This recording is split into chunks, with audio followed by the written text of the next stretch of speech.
Hello friends, welcome back to my YouTube channel Shikshan digital studio. आज के video में हम देखेंगे सैयद वंश तथा लोदी वंश से संबंधित कुछ महत्वपूर्ण प्रश्नोत्तर। तो चलिए शुरू करते हैं। हमारा पहला प्रश्न है, सैयद वंश की स्थापना किसने की थी? तो सैयद वंश की स्थापना खिज्र खान ने की थी। अगला प्रश्न है, सैयद वंश की जानकारी का एकमात्र स्रोत क्या है? तो सैयद वंश की जानकारी का जो एकमात्र स्रोत है वो है तारीख मुबारक शाही पुस्तक, जो कि लिखी है याहिया बिन अहमद सरहिंदी ने।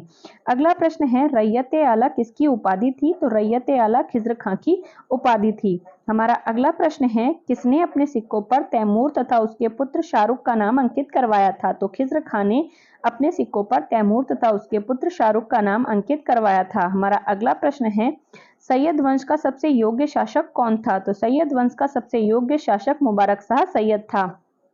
अगला प्रश्न है, सैयद वंश के किस शासक को तारीख मुबारक शाही समर्पित है? तो सैयद वंश का जो शासक था मुबारक शाह, उसे ही तारीख मुबारक शाही समर्पित है।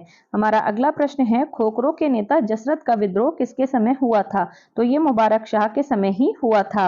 अगला प्रश्न है, वह एक सभ्य राजकुमार था तथा उसमें अनेक प्रशंसनीय गुण थे, यह कथन किसका है? तो यह कथन फरिश्ता का है, जो कि उसने कहा था मुबारक शाह के लिए।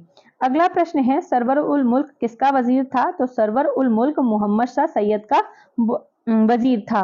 अगला प्रश्न है, मोहम्मद शाह किस लोदी शासक को अपना पुत्र कहता था? तो वह बहलोल लोदी को अपना पुत्र कहता था। अगला प्रश्न है, सैयद वंश का अंतिम शासक कौन था? तो सैयद वंश का अंतिम शासक अलाउद्दीन आलम शाह था। अगला प्रश्न है, लोदी वंश का संस्थापक कौन था? तो लोदी वंश का संस्थापक बहलोल लोदी था।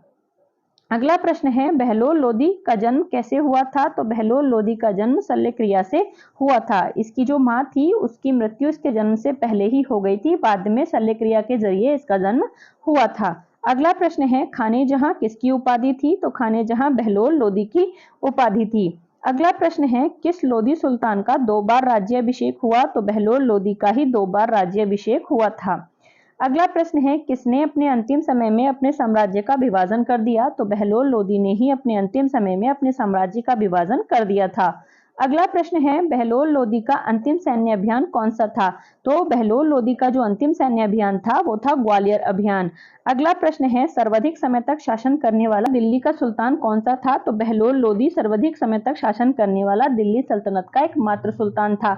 अगला प्रश्न है, किसका राजत्व सिद्धांत अफगान सरदारों की समानता पर आधारित था? तो इसका उत्तर है बहलोल लोदी, यानी कि बहलोल लोदी का जो राजत्व सिद्धांत था वो अफगान सरदारों की समानता पर आधारित था। अगला प्रश्न है, पहला शासक जिसने लूट के माल, जिसे खुम्स कहते थे, उसमें से कोई भी हिस्सा नहीं लिया, तो यह शासक बहलोल लोदी ही था। अगला प्रश्न है, बहलोली नामक चांदी का सिक्का किसने चलवाया? तो बहलोली नामक चांदी का जो सिक्का था वो बहलोल लोदी ने ही चलवाया था। अगला प्रश्न है, गजे सिकंदरी नामक प्रमाणिक माप किसने प्रारंभ करवाई थी? तो ये सिकंदर लोदी ने प्रारंभ करवाई थी। अगला प्रश्न है, किस शासक ने लगान तालिका का निर्माण कराया था? तो सिकंदर लोदी ने ही लगान तालिका का निर्माण कराया था। अगला प्रश्न, हिंदुओं के धार्मिक संस्कारों पर प्रतिबंध किसने लगाया? तो सिकंदर लोदी ने ही हिंदुओं के धार्मिक संस्कारों पर प्रतिबंध लगा दिया था। अगला प्रश्न है, किस शासक ने नागरकोट तथा ज्वालामुखी मंदिरों की मूर्ति को मांस तोलने के लिए कसाईयों को दे दिया था? तो सिकंदर लोदी ने ऐसा किया था। अगला प्रश्न है, मुस्लिम स्त्रियों को पीरों एवं संतों की मजार पर जाने से किस शासक ने रोक लगाई थी? तो ये सिकंदर लोदी ने ही लगाई थी। अगला प्रश्न है, मुहर्रम में ताजिए निकलवाना किसने बंद कर दिया था? तो मुहर्रम में ताजिए निकलवाना सिकंदर लोदी ने बंद करा दिया था। अगला प्रश्न है, आगरा शहर की स्थापना किसने की? तो आगरा शहर की स्थापना सिकंदर लोदी ने ही की थी। अगला प्रश्न है, गुलरुखी उपनाम से कविताएं कौन लिखता था? तो गुलरुखी उपनाम से कविताएं सिकंदर लोदी लिखता था। अगला प्रश्न है, तिब्बे सिकंदरी क्या थी? तो तिब्बे सिकंदरी औषधि शास्त्र की पुस्तक थी। अगला प्रश्न, तिब्बे सिकंदरी का अनुवाद किसने किया? तो वजीर मियां भुआ ने इसका अनुवाद किया था। अगला प्रश्न है, लज्जत सिकंदरी किससे संबंधित ग्रंथ है? तो लज्जत सिकंदरी संगीत से संबंधित ग्रंथ है।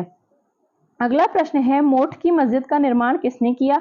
तो मोठ की मस्जिद का जो निर्माण था वो मियां भुआ ने कराया था। अगला प्रश्न है, लोदी स्थापत्य का सर्वश्रेष्ठ नमूना किसे माना जाता है? तो लोदी स्थापत्य का सर्वश्रेष्ठ नमूना मोठ की मस्जिद को माना जाता है। अगला प्रश्न है, लोदी वंश का अंतिम शासक कौन था? लोदी वंश का जो अंतिम शासक था वो इब्राहिम लोदी था। अगला प्रश्न, खतौली का युद्ध किसके मध्य हुआ था? तो खतौली का युद्ध इब्राहिम लोदी और मेंदिनी राय के मध्य हुआ था। अगला प्रश्न है, बाबर को किसने भारत आने का निमंत्रण दिया था? तो दौलत खां लोदी तथा राणा सांगा ने बाबर को भारत आने का निमंत्रण दिया था। अगला प्रश्न, पानीपत का प्रथम युद्ध किसके मध्य हुआ? तो पानीपत का प्रथम युद्ध बाबर तथा लोदी वंश के अंतिम शासक इब्राहिम लोदी के मध्य होता है। अगला प्रश्न है, दिल्ली सल्तनत का एकमात्र सुल्तान जिसकी मृत्यु युद्ध स्थल में हुई थी, तो वो इब्राहिम लोदी था। अगला प्रश्न, राजा का कोई सगा संबंधी नहीं होता, यह कथन किसका है? तो यह कथन इब्राहिम लोदी का है। अगला प्रश्न है, दिल्ली सल्तनत का अंत किसने किया था? तो दिल्ली सल्तनत का अंत बाबर ने किया था पानीपत के प्रथम युद्ध में 1526 ईस्वी में। अगला प्रश्न, लोदी वंश के बाद भारत में किस वंश की स्थापना हुई? तो लोदी वंश के बाद भारत में बाबर मुगल वंश की स्थापना करता है। तो इस तरह से हमने सैयद वंश तथा लोदी वंश के कुछ महत्वपूर्ण प्रश्नोत्तरों को देखा। अगर आप इसी तरह डिटेल में मेरे साथ हिस्ट्री पढ़ना चाहते हैं तो बने रहिए मेरे साथ। Thank you for watching.